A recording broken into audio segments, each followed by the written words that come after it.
Ce village perché sur une colline, c'est Bagdwang. Nous sommes à l'extrême nord-est de l'Inde, dans l'état du Mizoram. Ici, la plupart des gens sont chrétiens. Cependant, ce n'est pas à Jésus qu'ils vouent un culte, mais au père de la plus grande famille du monde, qui est aussi le chef de la communauté.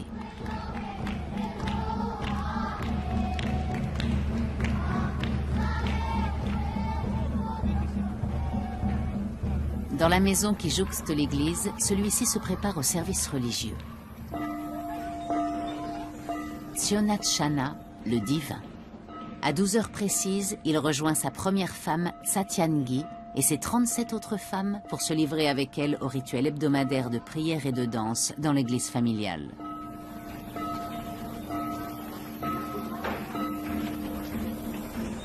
Pour sa famille et tous ceux qui croient en lui, Siona est un être particulier, investi d'une mission divine en tant qu'élu.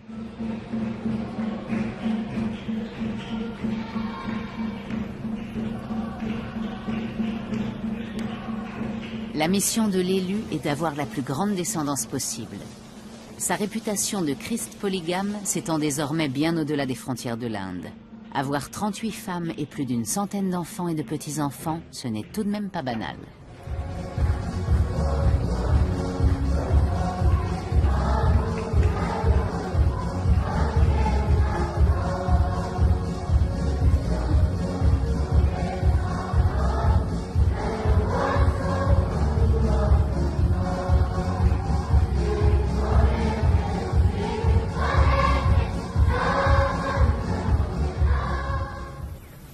Cette communauté religieuse, c'est le père de Tsiona qui l'a fondée, loin de la capitale du Mizoram, Aizawl, dans une région alors inaccessible.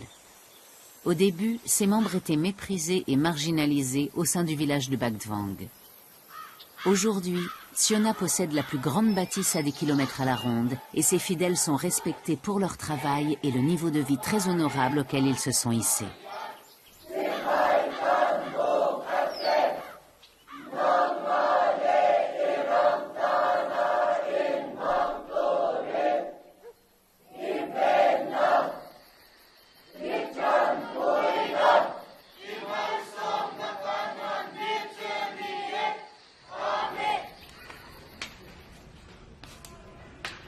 Après la prière du matin, la journée de travail peut commencer.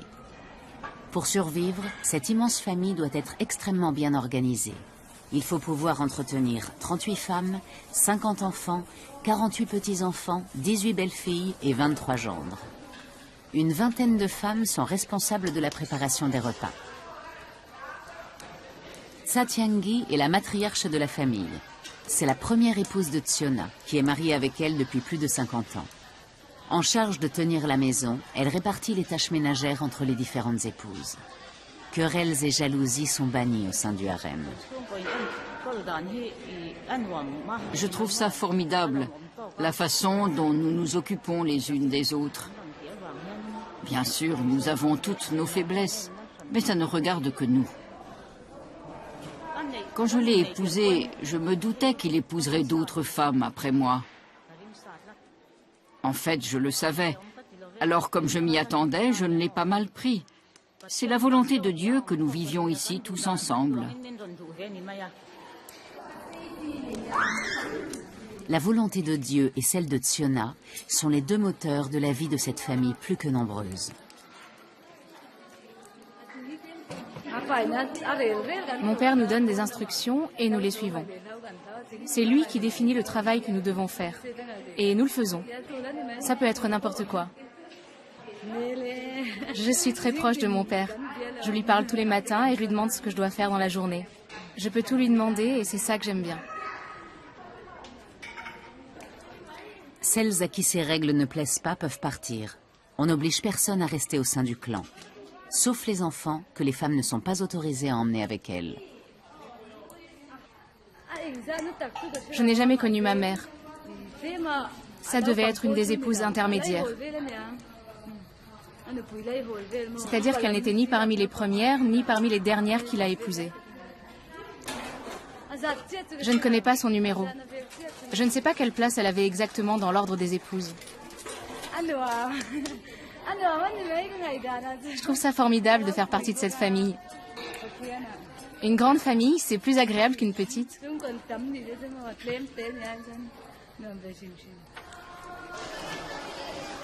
Les 177 membres de la famille ne prennent jamais leur repas tous ensemble. On fait d'abord manger les enfants, puis c'est au tour des adultes. La plupart du temps, le menu est composé de riz et de légumes du jardin. Enfants et petits-enfants vont ensemble à l'école familiale. Dans le Mizoram, on attache beaucoup d'importance à l'éducation scolaire et 95% des habitants de ce petit État indien savent lire et écrire. Toutefois, les opportunités de gagner de l'argent sont rares à Baktwang. Avoir sa propre voiture, comme Mapui, le deuxième fils de Tsiona, est le signe qu'on a réussi et qu'on est riche selon les critères locaux. Même si parfois il faut improviser.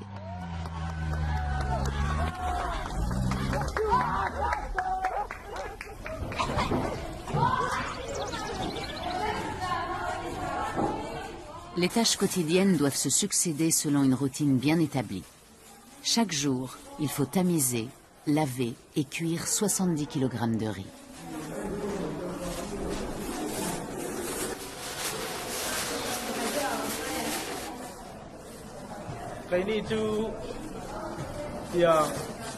Nous assurons notre subsistance de nos propres mains. Le travail manuel est important dans beaucoup de domaines chez nous, comme le tamisage du riz. Une partie de ce riz est destinée à notre repas du soir. Donc si on les dérange, on ne pourra pas préparer le dîner. C'est pour ça qu'il est interdit de les distraire.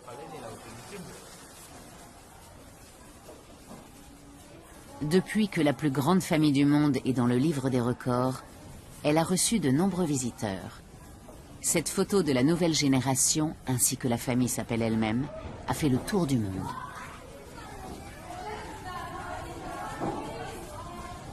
Afin que toutes les tâches quotidiennes puissent être assurées correctement, un règlement intérieur a été mis en place.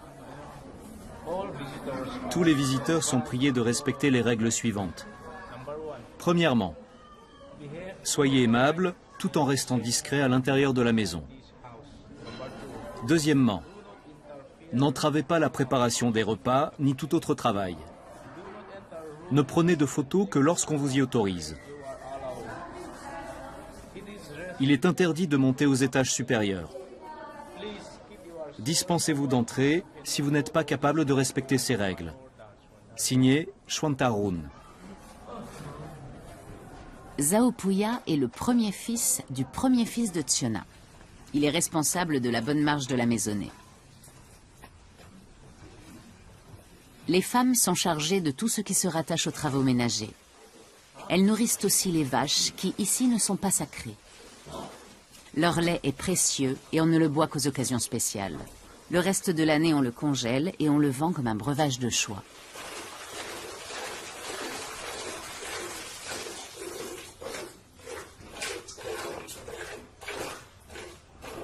Quant aux cochons, on les nourrit de bambous qu'on coupe dans la forêt familiale. Comme les autres habitants du village, la famille de Tsiona cultive elle-même presque tout ce qu'elle consomme et donne à manger aux bêtes.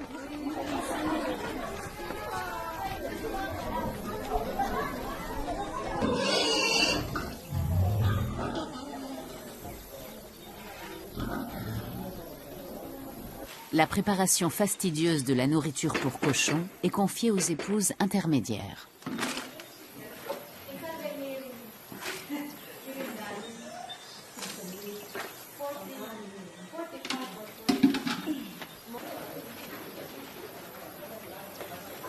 La bonne viande de porc finit toutefois rarement dans les assiettes de la famille. Tout comme le lait des vaches, elle est vendue.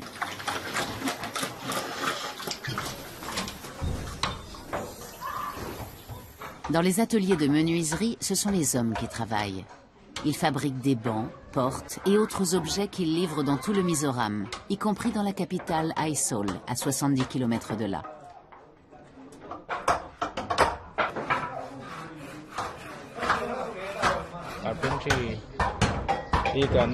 On peut fabriquer beaucoup d'objets avec le bois. Par conséquent, la menuiserie est ce qui nous fait gagner le plus d'argent. Il n'y a presque que des membres de la famille qui travaillent ici. Agriculture et menuiserie sont pratiquement les seules sources de revenus dans cette région reculée. L'entreprise familiale de Tsiona permet à son clan de vivre en quasi-autarcie tout en étant pourvoyeuse d'emplois.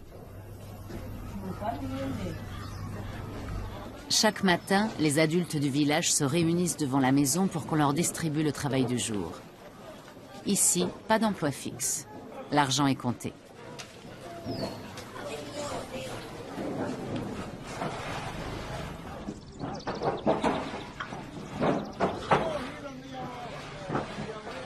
Tsiona organise le planning de la journée avec son deuxième fils, Mapui. Les hommes attendent qu'il ait pris une décision.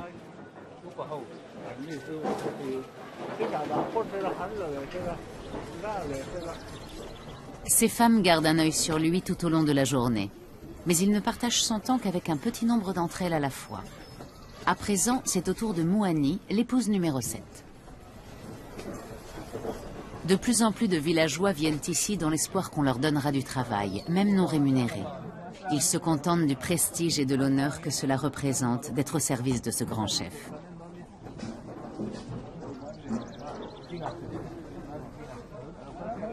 Et si on demandait à Massanga de le faire? Massanga est le meilleur. Il va faire ça les doigts dans le nez. Tsiona accompagne les hommes au travail pour leur préciser ce qu'ils auront à faire. Cette excursion en pick-up est une distraction appréciée par les volontaires qui ont eu la chance d'être choisis, même si c'est pour aller travailler.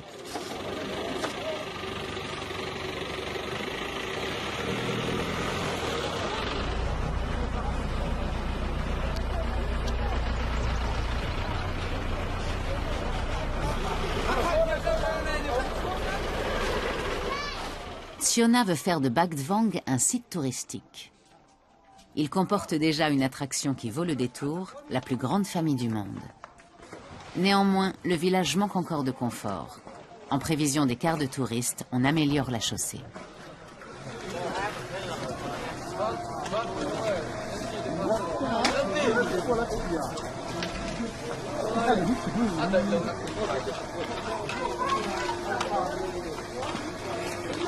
Zhao Puya supervise les travaux.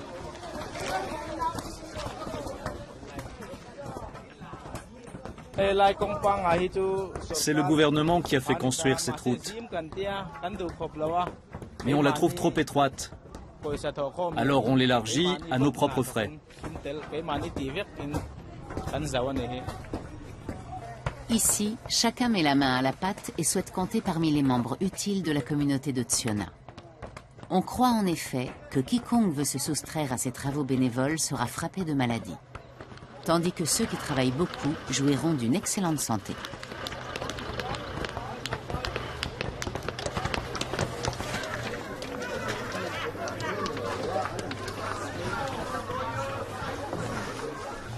Pourtant, tout le monde ne répond pas à l'appel de Tsiona. Ceux qui ne travaillent pas se consacrent à leurs amis ou à leur famille. Il n'y a pas grand-chose d'autre à faire ici, et l'alcool est strictement interdit dans le Mizoram.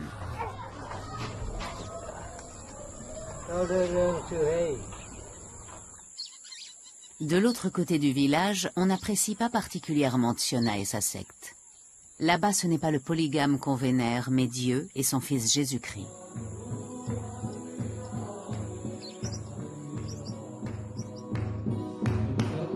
Le pasteur Lalrin Sangha appartient à l'église presbytérienne, la confession protestante la plus répandue dans le nord-est de l'Inde, avec plus d'1 million de fidèles. Ceux-ci croient fermement au Nouveau Testament et à la monogamie.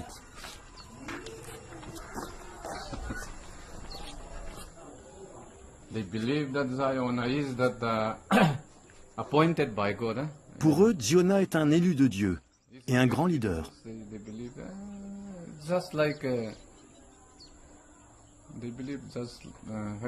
Comme Jésus-Christ.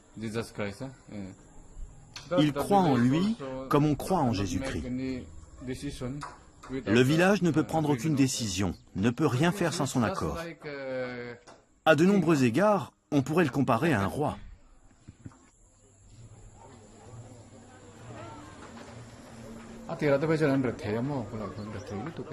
Pour ce qui est de leur situation économique, auparavant, ils vivaient dans une misère noire. Alors pour eux, le plus important, c'était de sortir de cette pauvreté humiliante. Ils travaillent dur à Bac Vang pour grimper dans l'échelle sociale. Mais nous n'avons aucune raison d'admirer ces gens, étant donné qu'ils sont de toute évidence dans l'erreur.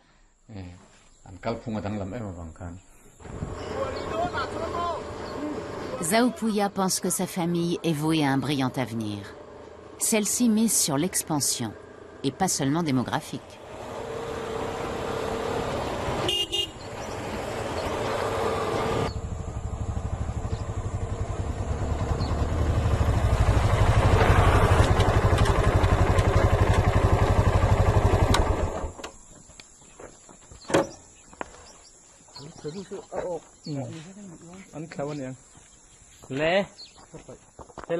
Ce terrain en bas, ce sera un terrain de volley-ball. On vient de commencer les travaux et on a l'intention de faire ça bien.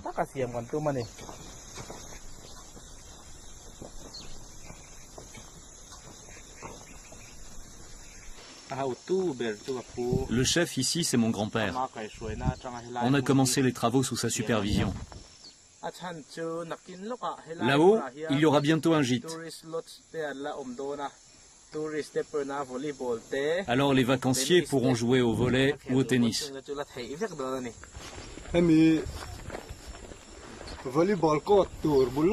À côté du terrain de volley, il y a un joli jardin qui appartient à notre chef. Là, on a une plantation de thé. Tout ça appartient à notre famille, à son grand-père. Et sur ce coteau, on cultive des palmiers à huile et toutes sortes de légumes. Les parents de Tsiona appartenaient à une secte considérée comme hérétique et avaient été chassés dans la jungle avec les autres disciples. En quête d'un nouveau lieu de vie, ils se sont finalement établis à Bac Vang, seul village où ils ont été acceptés. C'était il y a 70 ans. Selon la légende, le Saint-Esprit est apparu au père de Tsiona sous la forme d'un tigre, alors que celui-ci s'apprêtait à renoncer. Il lui a annoncé qu'il aurait un fils nommé Tsiona et que celui-ci, envoyé par Dieu, sauverait son peuple.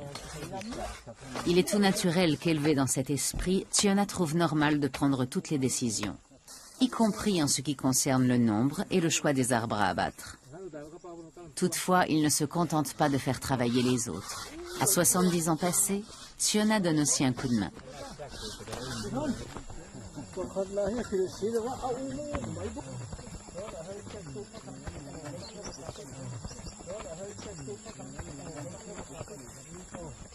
Le septuagénaire n'est pas seulement un chef spirituel et temporel, il est aussi la preuve vivante qu'on peut devenir riche en étant analphabète. Enfin, encore faut-il être élu. Concernant ses enfants et ses petits-enfants, il préfère miser sur une bonne éducation.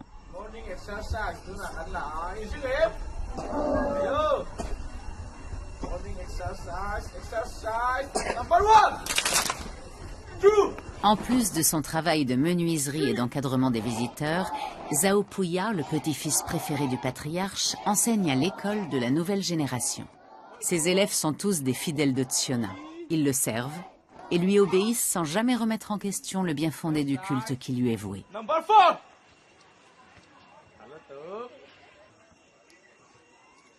5. 6. Exercise number 7. Exercise number 8.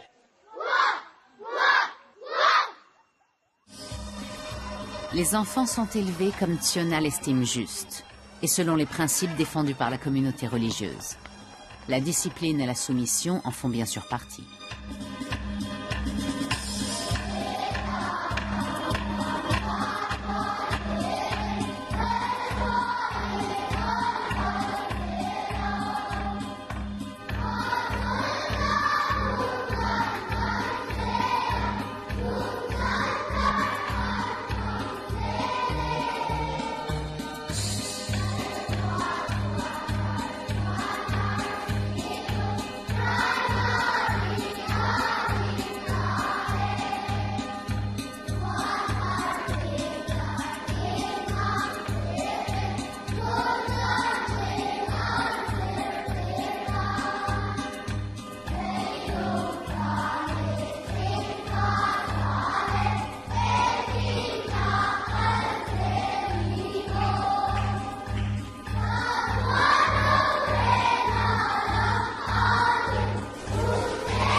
À 12 heures précises, tous les adultes se réunissent pour le repas de midi. On mange ce qui pousse dans l'immense jardin familial à ce moment-là. Du chou rave, de la courge, des feuilles de moutarde, des épinards et bien évidemment du riz. Le chef de famille mange avec tout le monde. Mais personne n'a le droit de lui adresser la parole pendant le déjeuner.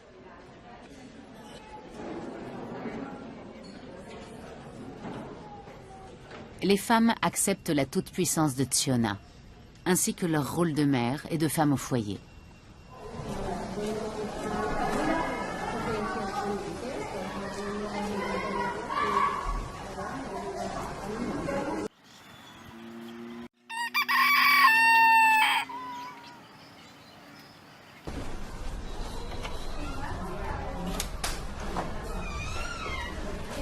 Sa 5e épouse, Tluangi, est arrivée chez Tsiona il y a 40 ans et lui a donné 5 enfants. Elle se considère comme sa compagne spirituelle.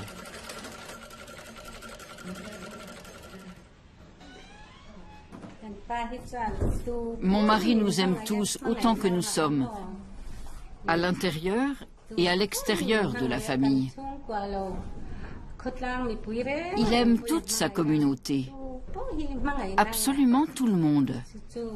Et nous remercions Dieu de nous avoir amenés à le suivre dans cette voie.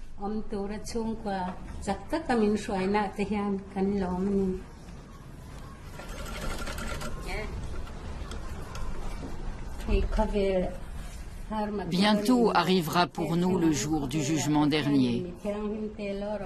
Mais Dieu va envoyer ses fidèles là où règne la joie éternelle. Pour cela, nous devons avoir le cœur pur pour que notre Créateur nous reconnaisse. Je me réjouis déjà à l'idée que nous allons tous nous retrouver sous sa protection. J'attends ce moment avec impatience.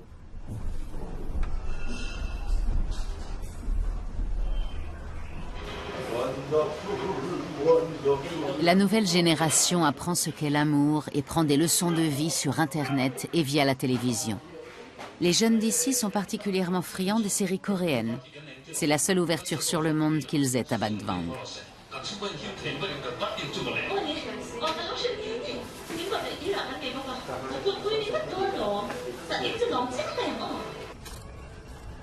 Les filles cadettes et les petites filles de la maisonnée sont aujourd'hui préposées à l'arrachage des mauvaises herbes dans les plates-bandes de légumes.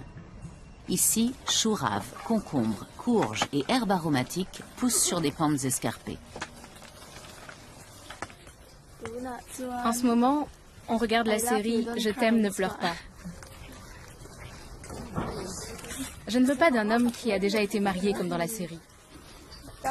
Je veux un mari grand et maigre. Comme un bâton? Quel genre d'homme tu veux? Un grand.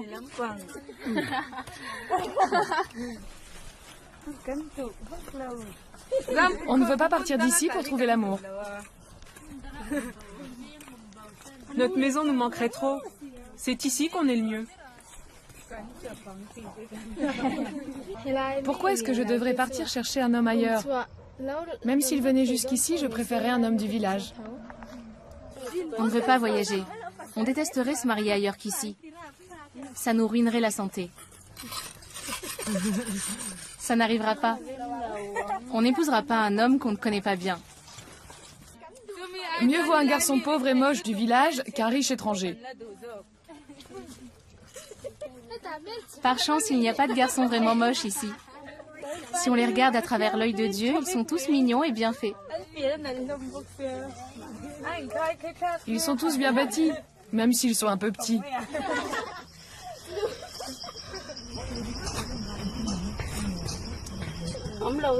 J'ai toujours vécu dans ce village. Et j'ai eu une bonne vie. Aussi bien avant le mariage qu'après. Je me suis mariée pour avoir des enfants, garçons et filles.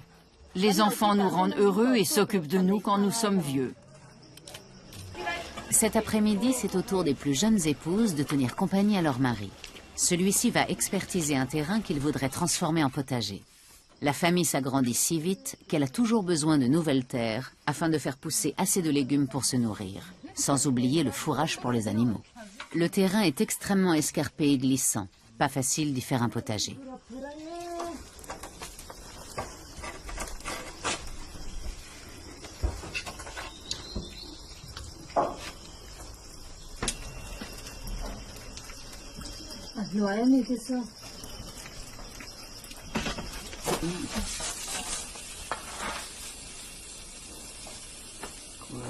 Je suis vieux. J'ai besoin de ton aide. Le sol s'est nettement amélioré. Il n'y a pas de meilleur sol que celui-ci. Par contre, ce bambou commence à être un peu trop gros.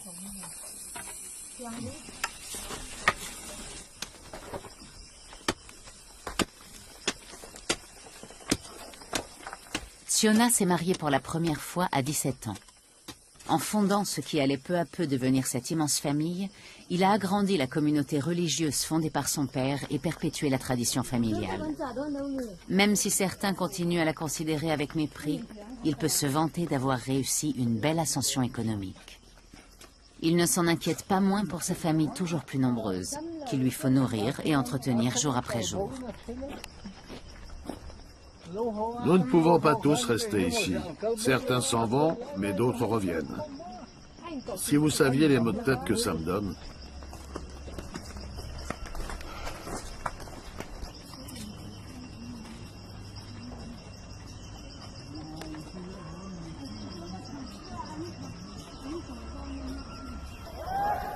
Tsiona est un grand passionné de football. Avec l'aide de ses fils, beaux-fils et autres volontaires du village, il a construit un énorme stade. La famille compte plus de 100 joueurs. Hommes et femmes, jeunes et vieux, tous ceux qui ont de jambes et la force de courir, jouent au foot. On utilise ce stade pour jouer au foot, mais aussi pour des cérémonies religieuses. C'est un lieu sacré. Seuls les initiés peuvent y aller. Nous connaissons les lieux sacrés. Les joueurs sont convaincus que les esprits des ancêtres assistent à chacun de leurs matchs depuis les gradins. Attention, seuls sont tolérées les âmes des défunts appartenant à des familles qui ont fait des dons à Tsiona.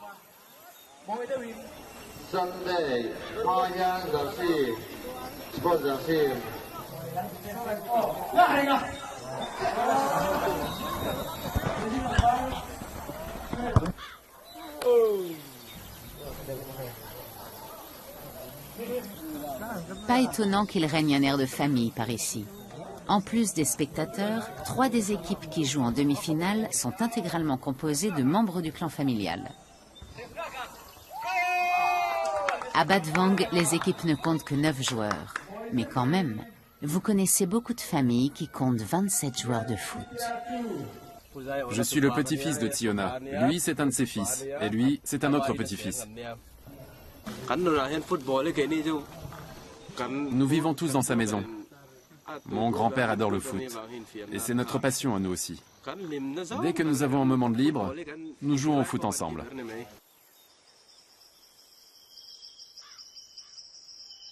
La journée de travail est longue pour les femmes.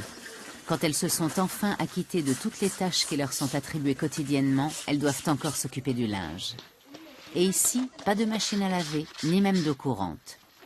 Les signes extérieurs de la prospérité familiale sont à chercher ailleurs.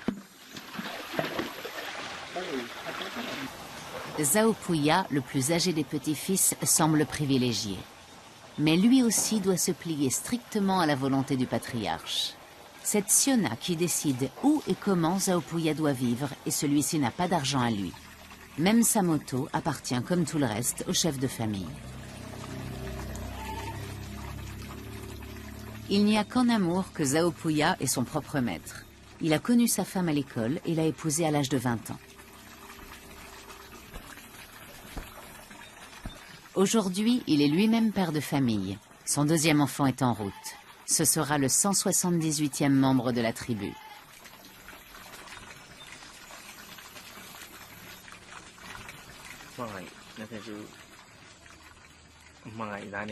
L'amour.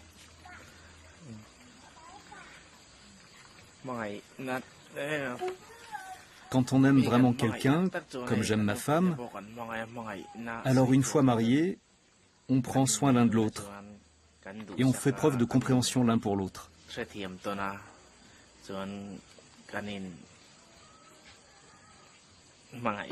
Nous nous aimons.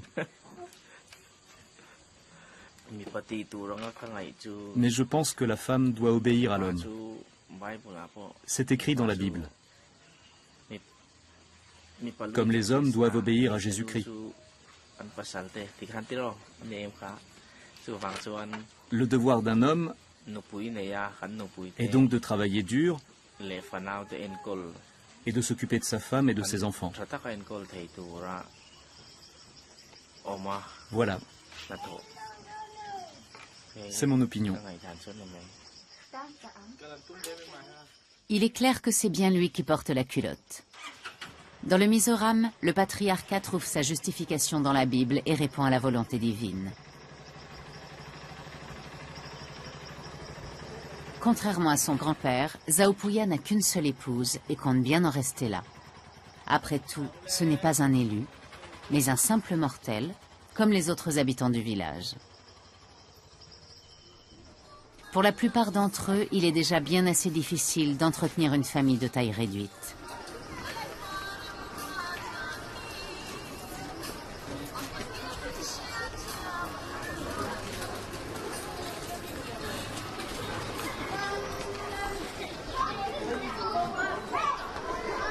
Le soir, la famille se réunit à nouveau sous le même toit. Tout le monde ici a plaisir à regarder encore et encore la vidéo du 70e anniversaire de Tsiona qu'on nous montre fièrement. Je m'appelle Paraliana. Je suis son fils aîné. Notre famille est sous la protection du Seigneur. C'est une famille formidable. Nous sommes la nouvelle génération. Nous allons continuer comme ça et créer d'autres nouvelles générations.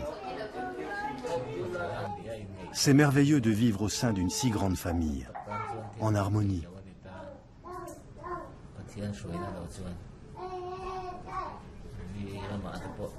Pour la plupart des gens, c'est impossible, car Dieu n'est pas avec eux. Mais nous réussissons parce que nous sommes sous sa protection.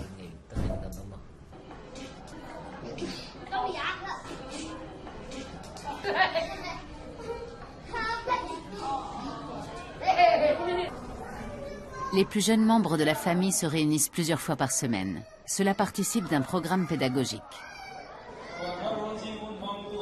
Bien, les enfants, vous avez su vous rendre utile.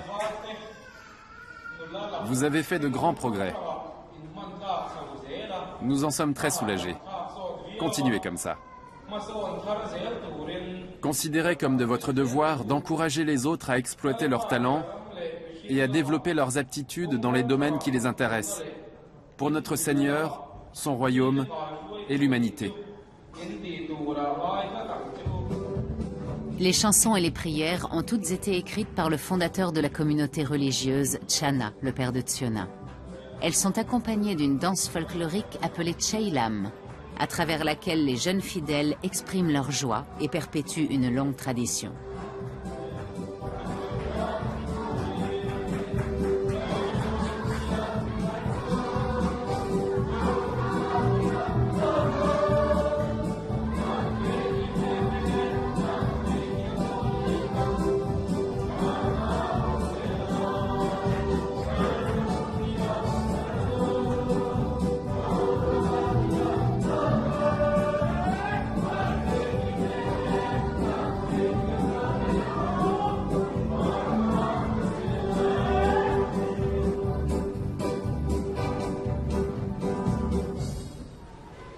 Après les chants et la danse, tout le monde va se coucher. Les épouses intermédiaires et leurs enfants dorment à l'étage, tandis que les premières et les dernières épouses passent la nuit au rez-de-chaussée près de Tsiona. Ici, personne n'a réellement de vie privée.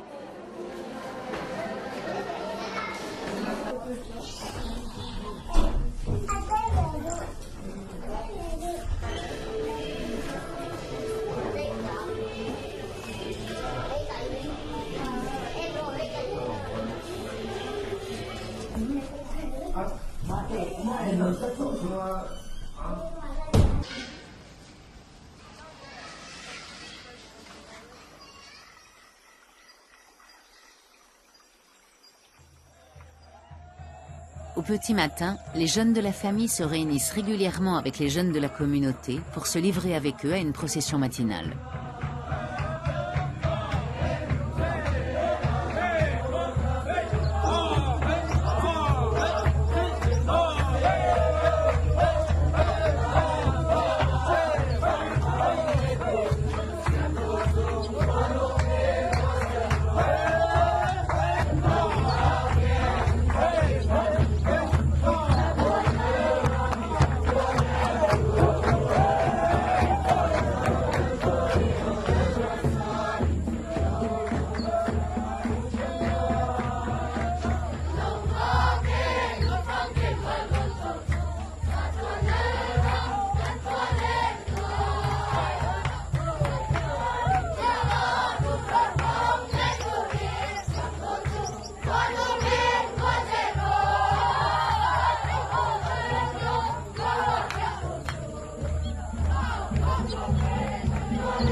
Prions.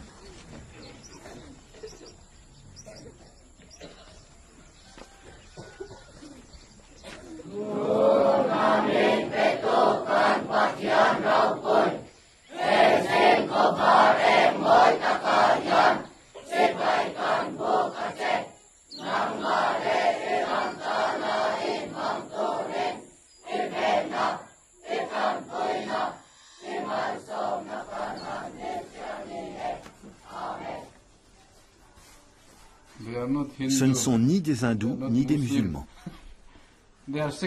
C'est une secte. Ils peuvent prier autant qu'ils veulent. Ce ne sont pas des chrétiens. Ils ne croient pas en Jésus. Ils prétendent que si, mais ils n'en fournissent aucune preuve. La croix ne signifie rien pour eux. Ils s'imaginent que Tsiona a été élu par Dieu et qu'il ne va pas mourir. Ils sont convaincus qu'il va régner sur cette terre pendant un millénaire.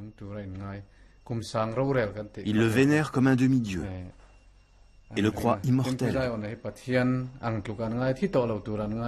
En 2013, le 70e anniversaire de Tsiona a été célébré 3 jours durant. Toute la famille s'était entraînée pour réaliser des figures parfaites. Nous sommes la nouvelle génération du roi. Il est du devoir de la nouvelle génération de poursuivre son œuvre.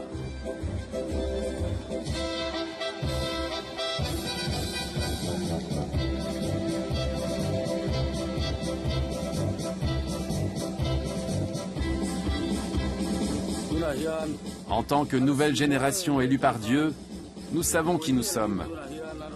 Nous ne perdons pas la foi et ne nous sentons pas malheureux.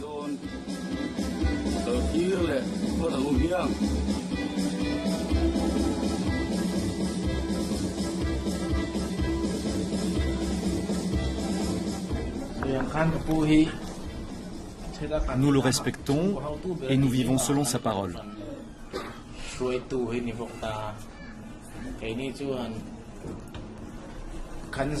C'est le chef de notre Église. C'est pourquoi son anniversaire est la plus grande fête de l'année.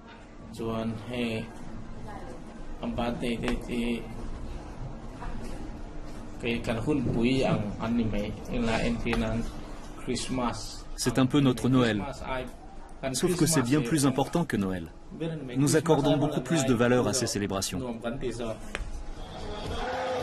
À travers cette danse, les membres de la secte célèbrent Jésus-Christ, l'agneau de Dieu et Tsiona.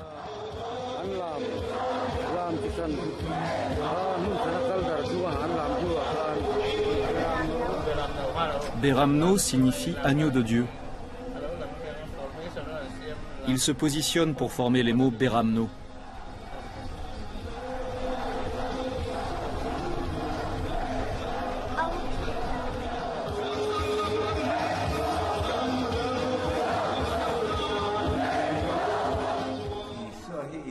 Jésus m'apparaissait déjà en rêve quand j'étais enfant. Je le voyais flotter dans les airs. Non seulement je crois en lui, mais je suis rempli de son esprit. Et c'est pourquoi la question de savoir si je crois en Jésus est totalement superflue. On aurait pu me la poser il y a 800 ans, ou même 8000 ans. Ça m'agace vraiment qu'on continue à me demander ça.